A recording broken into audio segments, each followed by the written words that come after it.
നമസ്കാരം. യുക്രൈൻ തലസ്ഥാനമായ കീവിൽ റഷ്യ നടത്തിയ കടുത്ത മിസൈൽ ഡ്രോൺ ആക്രമണങ്ങളിൽ 10 പേർ കൊല്ലപ്പെട്ടു. 50-ലധികം പേർക്ക് പരിക്കേറ്റു. ജനവാസ കെട്ടിടങ്ങൾ ലക്ഷ്യമിട്ടായിരുന്നു റഷ്യയുടെ ആക്രമണം. റഷ്യയുടെ കെട്ടിടങ്ങൾ അടക്കമുള്ള അടിസ്ഥാന സൗകര്യങ്ങൾക്ക് നേരെ അടുത്തിടെ യുക്രൈൻ നടത്തിയ ആക്രമണങ്ങൾക്കുള്ള തിരിച്ചടിയാണിതെന്ന് റഷ്യൻ പ്രതിരോധ മന്ത്രാലയം അവകാശപ്പെട്ടു. റഷ്യയുടെ ഭാഗത്തു നിന്ന് രാത്രിയിൽ കടുത്ത വ്യോമാക്രമണത്തിന് സാധ്യതയുണ്ടെന്ന് യുക്രൈൻ പ്രസിഡന്റ് വ്ളോഡിമിർ സെലൻസ്കി നേരത്തെ മുന്നറിയിപ്പ് നൽകിയിരുന്നു. ഇതിനെ തുടർന്ന് യൂറോപ്യൻ യൂണിയന്റെ റൊട്ടേറ്റിംഗ് പ്രസിഡന്റ് പദവി ഏറ്റെടുക്കുന്ന അയർലൻഡിന്റെ ചടങ്ങുകളിൽ പങ്കെടുക്കാനായിട്ടുള്ള തന്റെ ഡബ്ലിൻ സന്ദർശനം അദ്ദേഹം പാതി വഴിയിൽ ഉപേക്ഷിച്ച് മടങ്ങി. ആക്രമണത്തിൽ കീവിലെ 9 നിലകളുള്ള ഒരു അപ്പാർട്ട്മെന്റ് കെട്ടിടത്തിന്റെ 6 നിലകൾ ഭാഗികമായി തകർന്നു വീണതായി കീവ് മേയർ വിറ്റാലി ക്ലിച്കോ അറിയിച്ചു. നഗരത്തിൽ പലയിടത്തും വലിയ തോതിൽ തീപിടുത്തം ഉണ്ടായിട്ടുണ്ട്. തകർന്ന കെട്ടിടങ്ങളുടെ അവശിഷ്ടങ്ങൾക്കിടയിൽ രക്ഷാപ്രവർത്തകർ ഇപ്പോഴും തിരച്ചിൽ നടത്തുകയാണ്.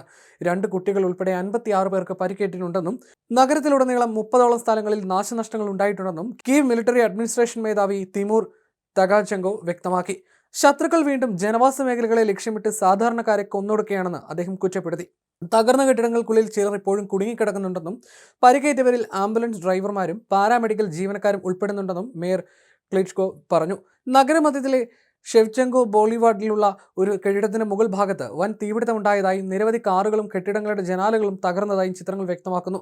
കീവിൽ നിരവധി സ്ഫോടന ശബ്ദങ്ങൾ കേട്ടതായി വാർത്താ ഏജൻസിയായ റോയിട്ടേഴ്സ് റിപ്പോർട്ട് ചെയ്തു.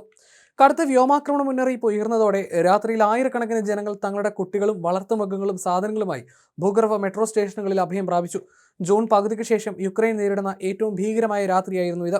യുക്രൈൻ ആവശ്യമായ വ്യോമ പ്രതിരോധ സംവിധാനങ്ങൾ നൽകുന്നതിൽ വിദേശ രാജ്യങ്ങൾ ഇനി ഒട്ടും വൈകരുതെന്ന് ജപ്പാൻ സന്ദർശിക്കുന്ന യുക്രൈൻ വിദേശകാര്യമന്ത്രി ആൻഡ്രി സിബിഹ ആവശ്യപ്പെട്ടു.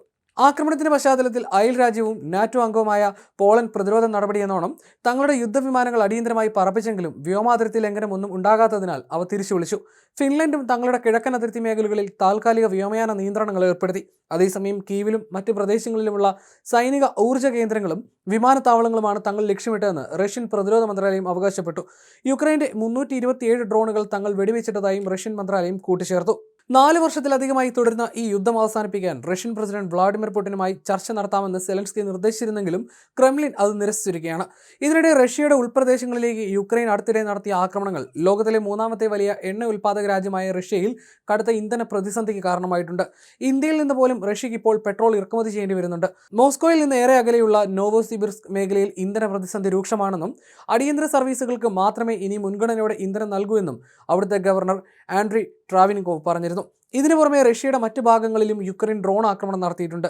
റഷ്യയിലെ ഏറ്റവും വലിയ എണ്ണ ശുദ്ധീകരണ ശാലകളിലൊന്ന് സ്ഥിതി ചെയ്യുന്ന നിഷ്നി നോവ്ഗൊറോഡ് മേഖലയിലുണ്ടായ ഡ്രോൺ ആക്രമണത്തിൽ ഒരാൾ കൊല്ലപ്പെടുകയും വ്യവസായ കേന്ദ്രത്തിന് നാശനഷ്ടം സംഭവിക്കുകയും ചെയ്തു. പുടിന്റെ ജന്മനാടായ ലെനിൻഗ്രാഡ് മേഖലയിലും യുക്രൈൻ അതിർത്തിയോട് ചേർന്ന് കിടക്കുന്ന ബെൽഗൊറോഡ് മേഖലയിലും ഡ്രോൺ ആക്രമണങ്ങളിൽ ആളപായവും പരിക്കും റിപ്പോർട്ട് ചെയ്യപ്പെട്ടിട്ടുണ്ട്. എന്നാൽ തങ്ങൾ ബോധപൂർവം സാധാരണക്കാരെ ലക്ഷ്യമിടുന്നില്ലെന്നാണ് റഷ്യയും യുക്രൈനും ഒരേപോലെ അവകാശപ്പെടുന്നത്.